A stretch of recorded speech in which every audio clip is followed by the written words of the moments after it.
This is a guided walk for when your brain screams sugar and your body says, maybe move instead.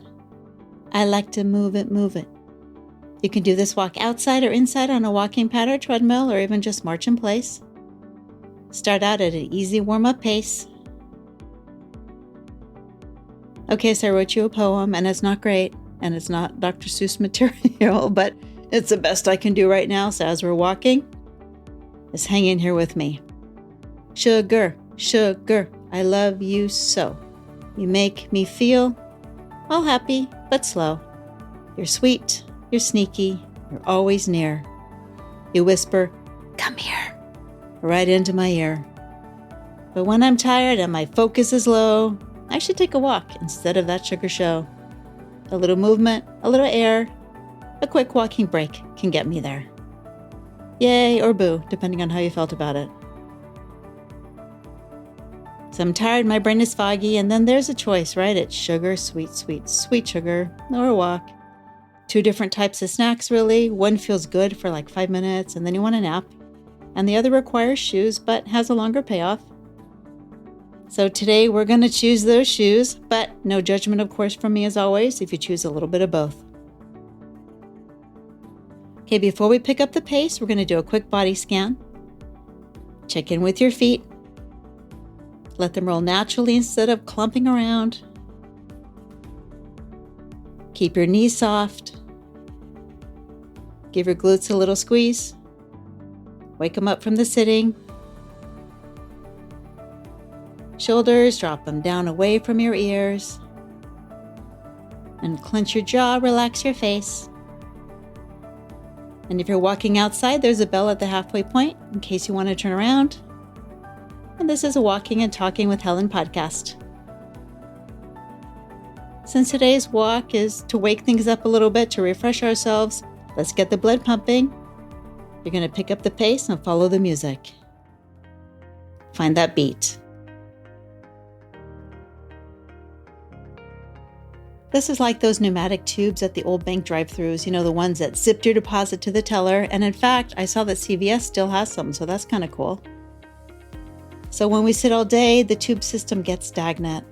This walk is just a way to send some air and motion back through those tubes and get things zipping. Zippity-doo-dah.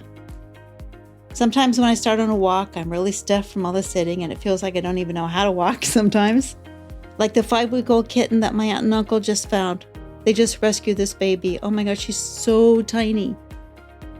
And she's like, how do these limbs work? How does my leg work? Why is my paw over there when my back foot is over there? And she's very confused. And that's how I feel when I'm first starting to get out there moving. Like, how does this work? How do you walk?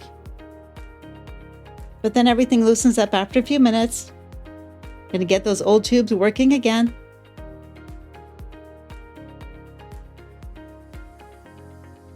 Take a deep breath in through your nose.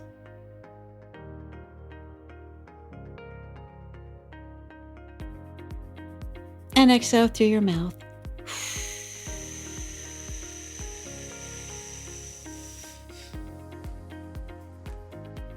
We breathe more shallow when we're stressed, so get some good air in, nice and deep. And let's go a little faster, why not? If you want a little extra wake up today, here's some quick tips. If it's hot outside, put some cold water on your wrist or the back of your neck. I like to hold a chilled water bottle there. It feels so good. It's amazing how that works. Then after your walk, if your brain is still spinning, take 5 minutes, put on your headphones, and maybe some calming music. It's a soft transition back to the real world, resets your mind. Go a little bit faster. As we're settling into that brisk pace, here's a tiny little nerd moment. There's a reason why 10-minute exercise breaks like this matter, and it's called NEAT, N-E-A-T. And NEAT is the energy your body uses doing everyday movement that's not a formal workout like walking, cleaning, dancing, or fidgeting.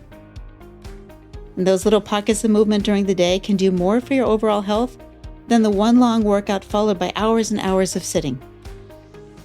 Try to find those little pockets in your day to move, and also check out episode 37 because I have some super easy tips on how to do that. Stay with that brisk pace. Feel your body move to the beat.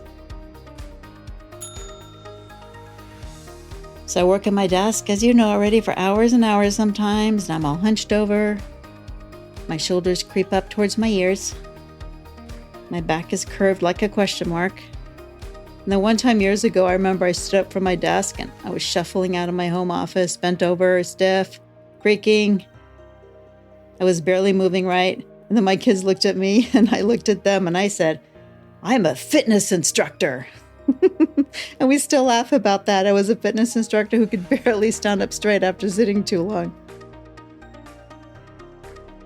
And desk chair stiff is nothing compared to international flight stiff. My Aunt Inger and I flew from Los Angeles to Oslo, Norway once. It was 9 hours sitting on a plane. We landed around 1 a.m. We were tired, swollen feet, very stiff. And then we spent 2 hours once we got there searching for my aunt's missing luggage. Spoiler, her suitcase stayed missing for a couple of days. So when we left the airport and we walked towards our hotel, my aunt was pushing the luggage cart with my suitcase and her carry-on on it, and I was walking ahead, kind of showing the way. And then she noticed that my backpack flap was hanging wide open, and my laptop was almost falling out.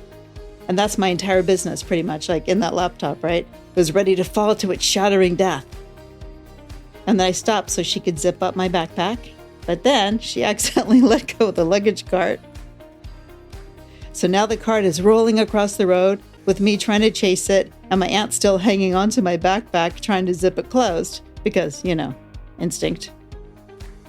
I forgot that my backpack flap was still hanging open. It was like a Lucy and Ethel episode. 9 hours of sitting, sore bodies, one runaway luggage cart, and no functioning brain cells left between us. And the worst part that everything was, of course, closed, so we couldn't even get Norwegian chocolate. Stay with it now. Feel a little push. Strong, steady pace. Feel how good it feels to have your body move. Rolling through those feet. Squeeze glutes a little bit more. I don't know about you, but I noticed that when I sit a lot, my glutes are inactive. They just don't want to do anything. And I'm like, squeeze, glute, squeeze. That's what we're going to do now as we walk. Every step, squeeze it a little bit, wake it up. Going to keep our breathing going. Want to feel refreshed. Now we're going to slow it down just a little bit. We're going to recover.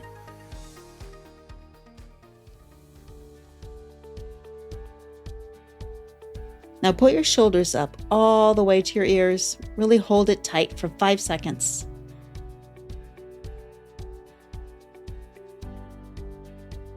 And then drop your shoulders down. Okay, one more time. Squeeze up as tight as you can. It's going to be uncomfortable. Squeeze it, squeeze it, squeeze it. And then drop it down again. Now roll them backwards. Big, big, slow rolls.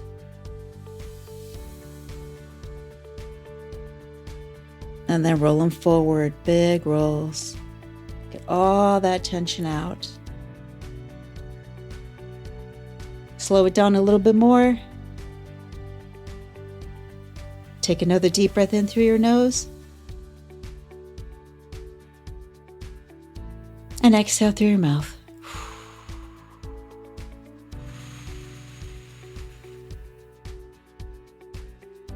Hopefully you feel less stiff, less foggy, a little more awake. And the next time you don't feel like walking, remember how good it felt after this walk. It's like the after walk glow.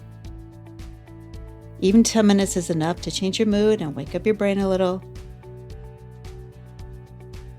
Make sure you follow the podcast. The next walk is waiting for you. And I'll see you next time.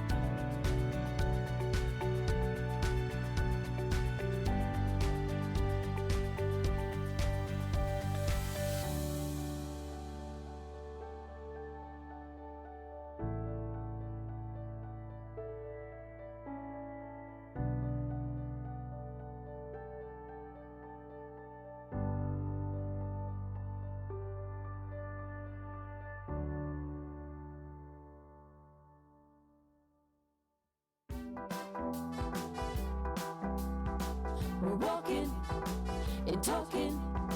We're walking and talking. We're walking and talking. We're walking and talking with Helen Ryan.